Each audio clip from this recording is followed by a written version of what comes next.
আপনাদের মধ্যে অনেকেই বলেছেন, দিদি আপনার ফুটানির গল্প আপনার কাছেই রাখুন, টাকা থাকলে শীতের ছাদ বাগান কেন, সব কিছুই করা যায়। সত্যিই কি তাই? যদি বলি আমি বিনা খরচে শীতের ছাদ বাগান করি, বিশ্বাস করবেন?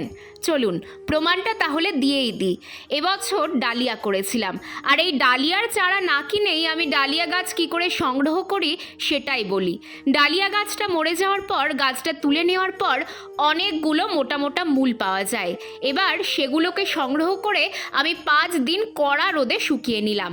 চলে এলাম 5 দিন পর, দেখুন কতটা শুকিয়ে গেছে। এবার একটা খবরের কাগজে মূলগুলোকে রেখে ফাঙ্গিসাইড হিসেবে একটু রান্নার হলুদ দিয়ে খুব ভালো করে মুড়িয়ে রেখে দিলাম। ওই যে বললাম বিনা খরচে করি, তাই ফাঙ্গিসাইড হিসেবে হলুদ গুঁড়োকেই নিলাম। ব্যাস, এবার এই মূলগুলোকে বর্ষার শেষে মাটিতে পুঁতে দেব, তাহলেই তৈরি হয়ে যাবে নতুন ডালিয়ার চারা।